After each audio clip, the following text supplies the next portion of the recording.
Você sabe como ser usado por Deus? Você sabe como agir ao ser chamado por Deus? Você sabe como preparar e treinar obreiros e obreiras? Você sabe como tratar a sua equipe? Você sabe o que são muros da salvação? Pois você saberá nesta videoaula, fique até o final. A graça e a paz de nosso Senhor e Salvador Jesus Cristo seja com você e toda a sua família. Eu sou o pastor Osmar Prats e esta é a lição número 6. Neemias reconstrói os muros de Jerusalém. Da revista CPAD, de autoria do pastor Eurico Bergstein, Princípios Divinos em Tempos de Crise. Fique até o final, clique no gostei, comente, tire as suas dúvidas, peça oração, se inscreva no canal e muito obrigado pela sua companhia. A lição bíblica de hoje está baseada em Neemias capítulo 1, do versículo 1 ao 4 e do capítulo 2, do versículo 1 ao 9. O texto áureo está em Isaías capítulo 60, versículo 18.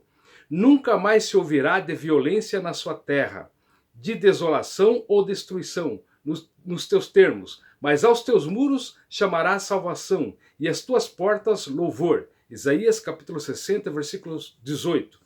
A leitura bíblica em classe fica em Neemias capítulo 1, do versículo 1 ao 4, capítulo 2, do versículo 1 ao 9. Eu vou ler para você poder entender o comentário da lição.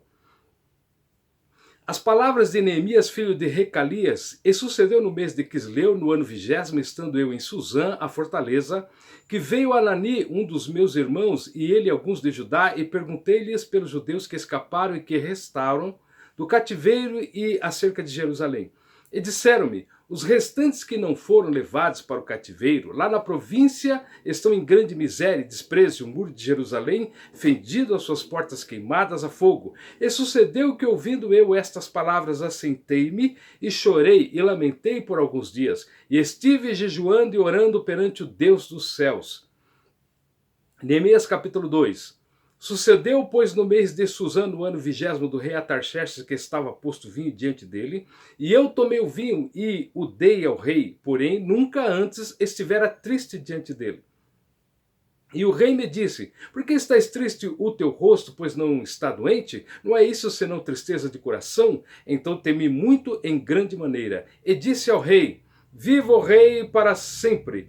Como não estaria triste o meu rosto, estando a cidade, o lugar dos sepulcros dos meus pais, assolada e tendo sido consumidos as suas portas a fogo? E o rei me disse: que me pedes agora? Então o rei, ao Deus dos céus, e disse ao rei: se é do agrado ao rei, se o teu servo aceita em tua presença, peço-te que me envies ajudar a cidade dos sepulcros de meus pais, para que eu o edifique. Então o rei me disse, estando a rainha sentada junto a ele: quando durará a tua viagem, quando voltarás? E aprove ao rei enviar-me, apontando-lhe eu um certo tempo. Disse mais ao rei: se ao rei parece bem, dê-me cartas para os governadores da além do rio, para que me deem passagem até que chegue a Judá, como também uma carta para Asaf, guarda do jardim do rei, para que me dê madeira para cobrir as portas do paço da casa, e para o muro da cidade, para a casa em que eu houver de entrar. E o rei mas deu, segundo a boa mão de Deus, sobre mim, Deus sobre mim. E então vim aos governadores da além do rio, e dei-lhes as cartas do rei. E o rei tinha enviado comigo chefes do exército e cavaleiros. Glórias a Deus pela sua palavra, que dura para sempre. Neemias, como você viu nessa leitura, ele foi escolhido como líder. Com integridade ele serviu a Deus. Com dependência de Deus ele enfrentou inimigos. E com integridade e na dependência de Deus você também vencerá os obstáculos, as dificuldades, as lutas e os inimigos da obra de Deus. Deus será contigo se você ficar na integridade e na dependência de Deus. Então, em primeiro lugar, Deus responde às orações de Neemias. Deus enviou um emissário a Neemias, que foi seu próprio irmão, o Anani. E o Anani, quando chega para Neemias, diz para ele: olha, os muros estão fendidos, as portas queimadas, o povo está em grande miséria. E isto deixou Neemias angustiado. Neemias ficou triste, Neemias ficou chocado com aquela situação. Neemias orou e Neemias jejuou. O crente, quando ele é chamado para a obra de Deus, ele sente um incômodo para determinada área. Ele se sente angustiado quando ele vê uma determinada situação e ele sente um peso no coração de fazer algo para mudar aquela situação. Isto é chamada de Deus, é o impulsionamento do Espírito Santo para fazer a obra de Deus. Então você deve fazer como fez também Neemias, orar e se consagrar a Deus e aguardar o tempo de Deus. Deus responde às orações de Neemias. Neemias era copeiro do rei. O rei viu a sua tristeza enquanto ele servia ao rei. E quando o rei percebe a sua tristeza, o rei tem um diálogo com ele, pergunta o que está acontecendo, do que ele está precisando, e o rei se põe a ajudar Neemias. O rei autorizou a volta de Neemias para reedificar as portas e os muros de Jerusalém. O crente, quando é chamado e ele espera em Deus, Deus ouve a sua oração. Deus prepara os caminhos, Deus abre as portas, Deus tira as pedras e os obstáculos, assim como ele fez para Neemias. O crente, quando ele é chamado por Deus, ele também é humilde e ele espera o tempo de Deus. Algumas condições para você ser usado por Deus. Assim como Deus impulsionou Neemias para retificar os muros, para construir os muros, para construir as portas, para reedificar e para mudar aquela situação, Deus também pode ter colocado algo no seu coração para você realizar e fazer na obra do Senhor. E existem alguns itens que você pode observar para que você tenha sucesso para aquilo para o qual Deus tem te chamado nesta terra. Condições para ser usado por Deus. Fale com Deus em oração. Em primeiro lugar, vá e ore. Em segundo lugar, permita que Deus entre na sua vida, porque é Deus que vai te mover e é Deus que vai te dar as ferramentas e vai te dar vitória. Compartilhe com Deus os seus sentimentos, as suas emoções e os seus sonhos. Respeite a autoridade espiritual que estiver ali na igreja, o seu pastor, o evangelista, o presbítero, o dirigente da congregação.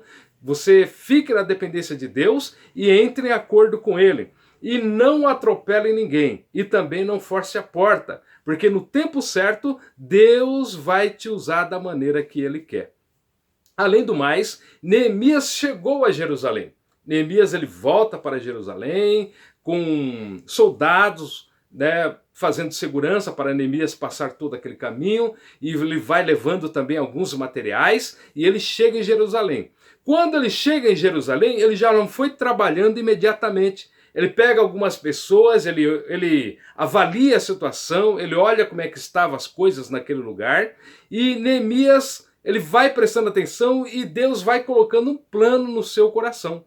Quer dizer, ao sentir a chamada de Deus, você tem que primeiro avaliar, vá aprender em que área você quer trabalhar, vai saber onde que Deus precisa de você, vai saber aonde que a igreja está precisando de alguém, avalie a situação. Neemias também levou algumas pessoas com ele. Então, ao sentir a chamada, aprenda sobre a área que você quer trabalhar, fale com pessoas de confiança e de oração. E aperfeiçoe o seu talento e peça a Deus um plano para você trabalhar. Não vai entrando de qualquer maneira, mas observe, planeje, fale com pessoas, ore, que Deus vai preparar o caminho para você. Neemias, ele declara a sua intenção de reedificar os muros, depois que ele avaliou. Ele chamou as autoridades, né, o povo, os nobres, os magistrados, e ele conversa com todos, ele tem uma reunião ali e Deus aprovou. Então, declare seu projeto para o líder da sua igreja, para aquele que é responsável pela obra de Deus.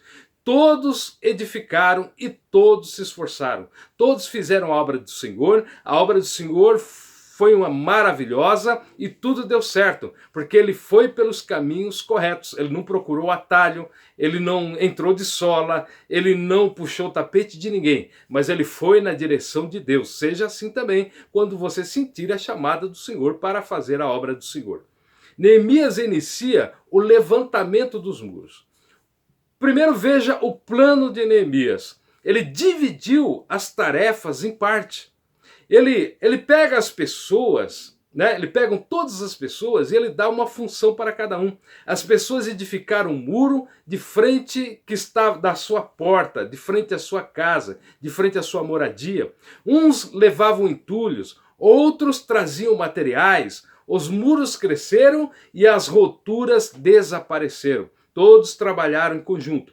A tática de Neemias para fazer a obra do Senhor naqueles tempos é a mesma que pode ser empregada na igreja de hoje, né? Neemias engajou todos no trabalho da obra do Senhor. E Neemias distribuiu as funções. Os pastores e os líderes hoje em dia, eles devem trabalhar com o povo. Eles devem ajuntar o povo para fazer a obra do Senhor. Precisa treinar o povo para trabalhar. Precisa distribuir as tarefas para que o povo possa trabalhar. E também o crente que não trabalha, ele dá trabalho. Assim diziam os antigos. Então, os crentes precisam estar envolvidos na obra de Deus. Os crentes precisam usar os seus talentos na obra do Senhor.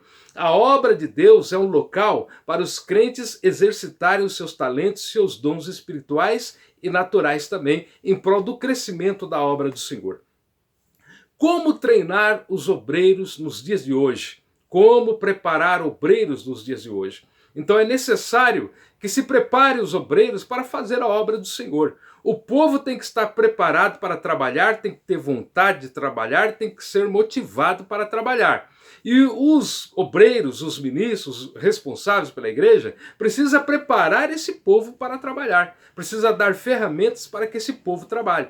E uma das coisas que pode ser feitas, por exemplo, seminário de mídias sociais. Nesse tempo de pandemia foi necessário a igreja pregar pela internet, realizar cultos pela internet, e usando as redes sociais, o Twitter, o Instagram, o Facebook, o YouTube e muitas outras ferramentas que a internet dá a cada um. Então é necessário que os crentes aprendam a usar essas ferramentas.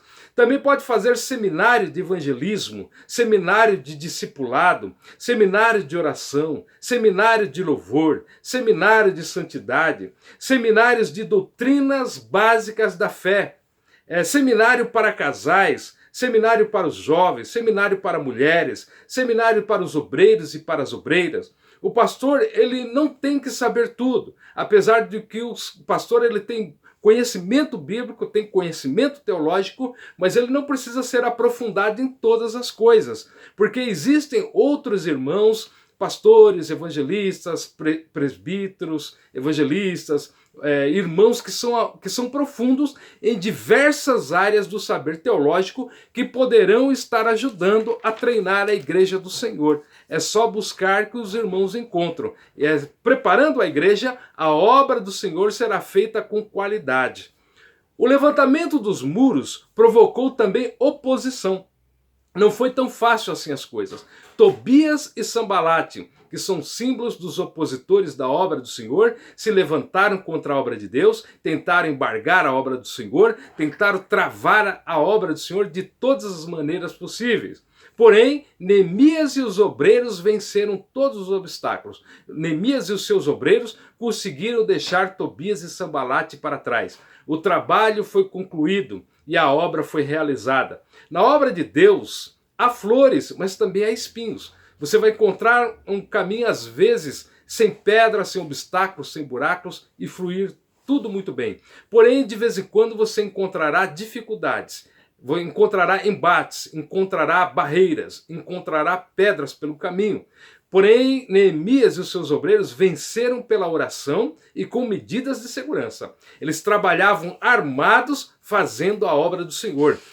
Por isso que a Bíblia nos ensina, orai e vigiai. Então, quando se faz a obra do Senhor, é necessário também a vigilância, para que nós não caiamos nas ciladas do maligno, que ele luta constantemente para atrapalhar a obra do Senhor.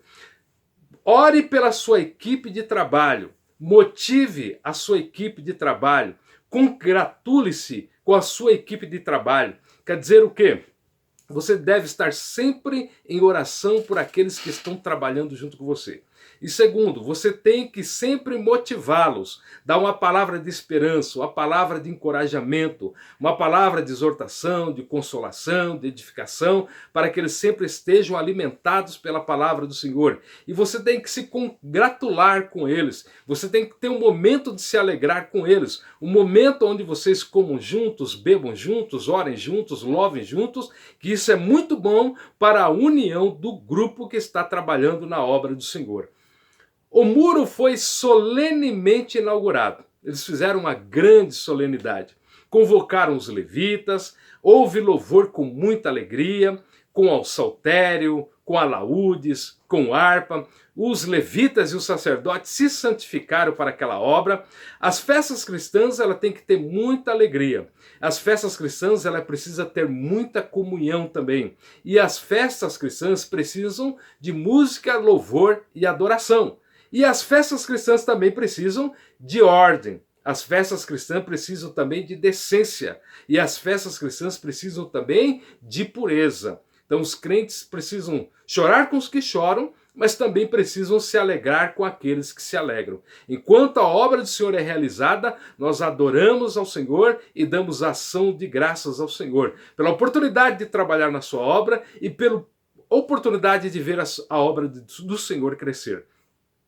O ato de dedicação teve duas procissões. Eles se dividiram em dois grupos e em volta dos muros eles se encontraram na frente do templo. Então aquilo foi uma festa maravilhosa. As igrejas de antigamente faziam cultos nas praças, culto ao ar livre. As igrejas faziam cultos com bandas, com corais, com jovens, com toda a igreja. Eles faziam também desfiles com bandeiras, com estandartes. Eles colocavam monumento à Bíblia nas praças. Eles faziam minas cruzadas. Então tudo com planejamento, com ordem e com decência. Então é momento da igreja se mobilizar para erguer os muros da obra do Senhor, para reconstituir as portas da obra do Senhor, para fazer a obra do Senhor crescer, porque muitas almas precisam ser salvas. Jesus Cristo está prestes a vir, o dia do arrebatamento está prestes a acontecer, e Deus conta com você nesta obra. Meus amados irmãos, Nesta videoaula que nós estamos tendo neste momento, nós aprendemos que os muros trazem um ensino simbólico e importante para a igreja de hoje. Nós vamos ver agora a simbologia dos muros da salvação. A Bíblia fala da salvação como muros. O muro da salvação, ela é uma proteção de Deus. O crente avivado deve estar sempre dentro do muro da salvação. Eu vou ler aqui um versículo para você sobre o muro da salvação. Nunca mais ouvirá de violência na sua terra, de desolação ou destruição nos teus termos, mas os teus muros chamarás salvação e as tuas portas louvor. Glórias a Deus. Então os amados irmãos também vão encontrar em Isaías, capítulo 26 e versículo 1. Naquele dia se entoará este cântico na terra de Judá. Temos uma cidade forte, a que Deus pôs a salvação por muros e antimuros. Então nós, a igreja do Senhor, nós construímos o muro da salvação. Deus, ele é esse muro, ele é um muro de fogo ao redor de nós. Então o crente, ele precisa estar dentro dos muros da salvação. O crente não pode sair para fora desse muro da salvação. Porque este muro da salvação, ele faz uma separação. O crente, ele é avivado quando ele está dentro desse muro. O muro da salvação, ela separa o reino de Deus do reino do mundo, do reino das trevas, do reino do maligno. Por isso que há uma divisão dentro do nosso coração, há um muro da salvação que separa. Nós estamos no mundo, nós vivemos no mundo, nós trabalhamos no mundo, estudamos no mundo, nós participamos de todas as coisas que estão no mundo, mas não somos do mundo. Então, o pecado do mundo, a maldade do mundo, a iniquidade do mundo não pode estar dentro de nós. Nós participamos de todas as coisas do mundo, mas nós não participamos do pecado do mundo, porque existe uma linha invisível que nos separa do mundo e nos coloca dentro do reino de Deus. Então o muro de separação, o muro da salvação faz essa separação. Então nós precisamos estar resguardados dentro do muro da salvação. O princípio de não mundanizar a igreja é eterno, segundo Malaquias capítulo 3, versículo 6. A igreja, ela tem que estar cercada do muro da salvação. A igreja não pode estar envolvida com mundanismo. A igreja não pode estar envolvida com ações malignas. A igreja não pode estar envolvida com a concupiscência e a corrupção do mundo. Há uma separação, há um muro que divide. A igreja do Senhor é a igreja do Senhor, as coisas do mundo e as coisas do mundo. É necessário haver essa separação. Não há comunhão da luz com as trevas, segundo Coríntios capítulo 6 e versículo 14. Então a igreja do Senhor está no mundo. Ela é a agência de Deus para a evangelização do mundo. A igreja ela é a embaixada daqueles que são cidadãos do reino dos céus. Nós somos embaixadores de Cristo. A igreja ela é a noiva do Cordeiro. A igreja ela é um castiçal para iluminar este mundo. Então a igreja foi comprada e lavada pelo sangue de Jesus. Então ela não pode estar envolvida com o mundo, mas os muros da salvação têm que estar erguidos. A igreja ela tem que ser santa, quer dizer, separada das coisas das trevas. Ninguém pode servir a dois senhores. Você vai encontrar em Mateus 6 e 24. Ou você serve a Deus, ou você serve ao mundo. Ou você serve a Deus, ou você serve o maligno. Não há uma mistura, não se mescla as coisas santas com as coisas impuras. Então o muro da salvação ele faz uma divisão do que é santo e do que é impuro. Então você tem que estar guardado dentro do muro da salvação. Então faça parte da obra do Senhor. Se envolva com a obra do Senhor, mergulhe na obra do Senhor. Deus vai usar você para salvar a sua família. Deus vai usar você para salvar os seus amigos. Deus vai usar você para fazer uma grande obra no reino de Deus. Que assim seja com você e com toda a sua família. Glória a Deus por terminarmos mais uma videoaula. Muito obrigado pela sua companhia até o final desta videoaula. Se você não fez, clique no gostei, se inscreva, compartilhe, comente, fale das suas dúvidas, faça o seu pedido de oração. Nós vamos ler tudo, nós vamos responder com certeza. A próxima lição é de número 7. O povo de Deus deve separar-se do mal. Vai falar de salvação, santidade, vigilância. Tenha um ótimo dia, uma semana de bênção e de vitória. Até a próxima, se Deus quiser.